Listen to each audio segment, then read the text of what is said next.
feel that we should actually progressively be moving towards a name change, and it would do a lot of good for our community. I think what we need to do is just take the whole emotion out of this whole name change thing. If I look at South Africa today and I look at Grahamstown, and I'm now 58, so I've been here a while, and I look how South Africa has changed. I see how Grahamstown has changed. This whole spirit of Ubuntu, I believe, is starting to work. But the more we start fighting and arguing about petty things like name change and that sort of thing, the more we're going to drive a wedge between the whites and blacks of this country. I changed my name in '89, cleaning parts of my brain like a baby 9. I took their history class serious. I also don't want the name of Grahamstown to change. Because of that history will stay there. We are free now, we're in the freedom. Apartheid is gone, and then apartheid will never ever come back again. I mean, there are more serious issues, more.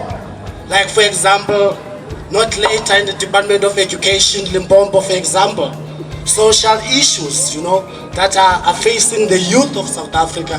Why government or the people who want to change the name they can start about those issues first and then come later about changing the name. This is a public process which is quite nice.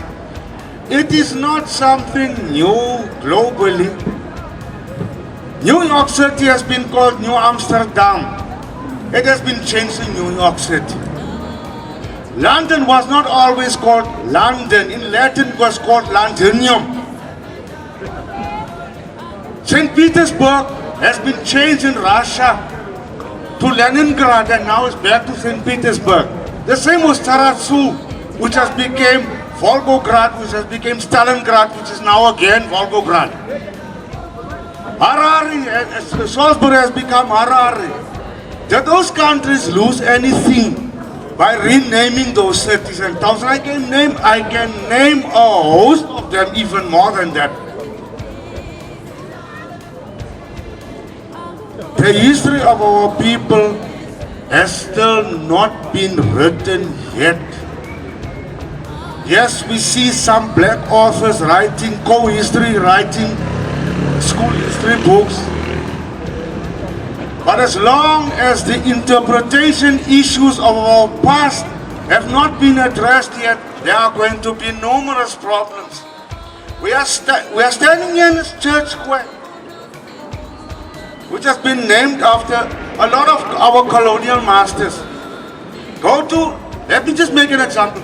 Go to Fingo, where I was born, in East Street. You see there Mr. Wood Street. You see there Mr. Court Launton Street. You see there, go back to the Crimean War in Russia when the British and the French imperial forces attacked the Russians.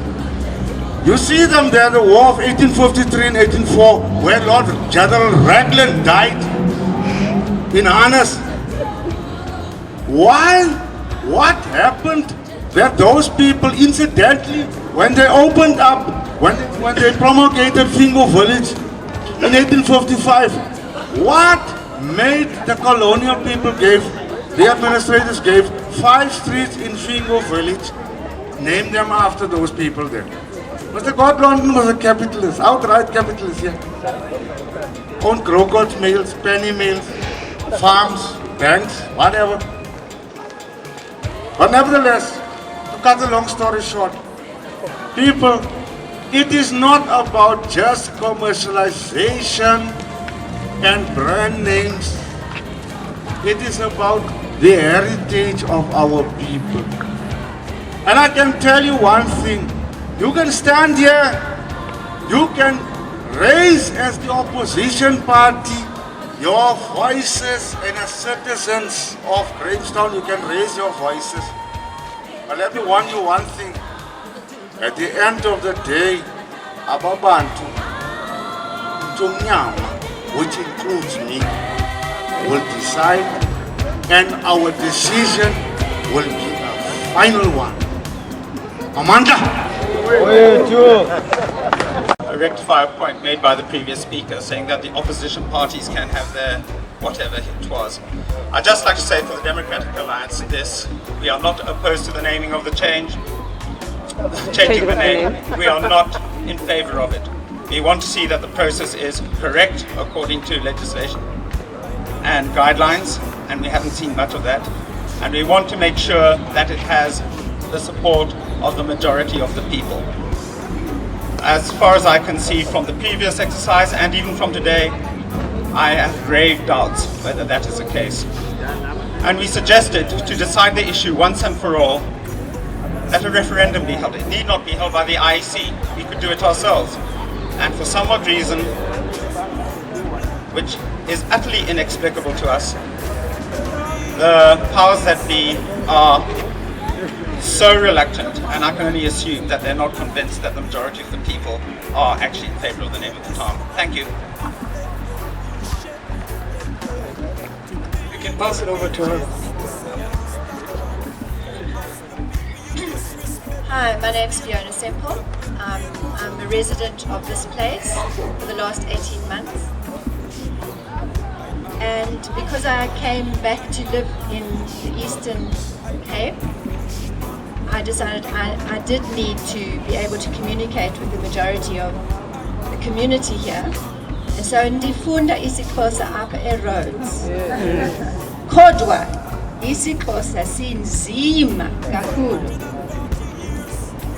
I can't say much more than that, but I'm trying and I'm still learning. I can't believe this issue has been going on since 2007. If all important decisions that had to be made took this long, then I really fear for the whole country. I think the majority who want whichever side, that's going to happen. Let's get on and do it and get on with the important things that someone else has said. I'm afraid I am white, so I am privileged still in this country. And names have never meant very much to me, and you can shoot me down in flames, but that's who I am. And until reading the book that everyone is suggesting you read about the history of Grahamstown, which I've already forgotten, I didn't know who Graham was. I obviously knew he was a white English person, but I didn't know what he'd done. What saddens me in a way, which I learned at last week's meeting, is that Makana is a wrong spelling.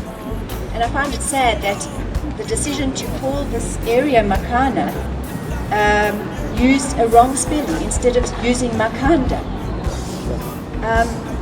To get on to more important issues, until I went into Georgia and Middle Terrace to see people, I had no idea of the state of common things like roads, properties. And I used to complain about all the potholes in Grahamstown. I don't complain about them anymore. And I don't understand why the people who are responsible for making the area better don't actually make the areas which are worse than town better first. So I think that's what we need to consider. Selling you pure industrial aggression. Hey, hey, well, because misery truly one company around. And I would like to put it to every speaker, when you talk about the cost, can you please come with your list? We want a budget. We want to know how much you think something is going to cost. I know it may be a little bit difficult, but from the side of the municipality, the only cost we can come up with would be to change the wording on our 4 entry walls as you enter Grahamstown. We are not going to spend any extra money on letterheads. Our letterheads are all in computers. We're not going to take any money from any other budget. All of our money for infrastructure comes from something called the Municipal Infrastructure Grant or Equitable Share Grant. These are ring-fenced monies that cannot spend 1 single cent on something else besides for what they have been designated. This is money that comes from the national government to help build the town. In this civilization.